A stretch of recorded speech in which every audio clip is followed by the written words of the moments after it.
Recientemente se ha descubierto que los escritos de Joseph Waggoner y Alonzo Trevor Jones son como una mina de oro abandonada, una mina de verdades y buenas noticias. Casi en cada página de la Biblia vieron una buena noticia.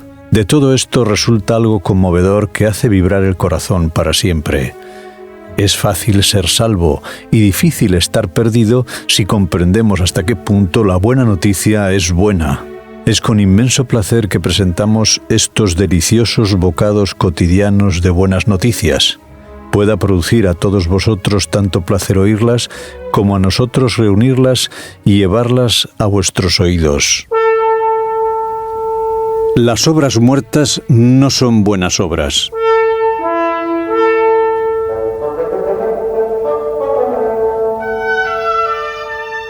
Escribe el apóstol Pablo en su carta a los Filipenses en el capítulo 2 y versículo 13. Porque Dios es el que en vosotros obra tanto el querer como el hacer por su buena voluntad. Un hombre puede ser un riguroso cumplidor de lo que él llama buenas obras.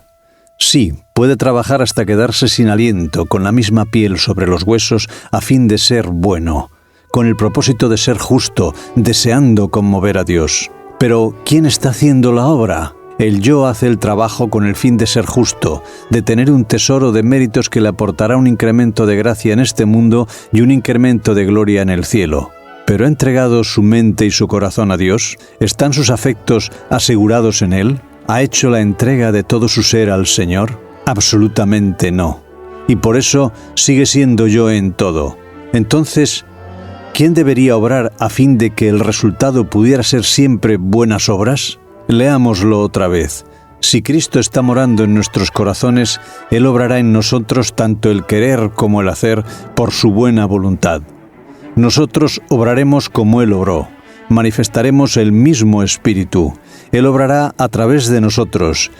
Y así, amándole y permaneciendo en Él, como dice el apóstol Pablo en su carta a los Efesios en el capítulo 4 y versículo 15, creceremos en todas las cosas en aquel que es la cabeza, es decir, Cristo. Esto es lo que el Señor quiere. Así es la mente de Cristo.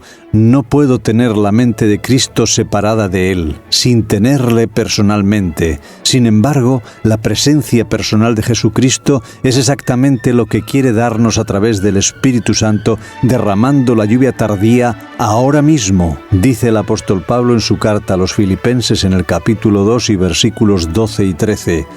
Procurad vuestra salvación con temor y temblor, porque Dios es el que en vosotros obra tanto el querer como el hacer por su buena voluntad.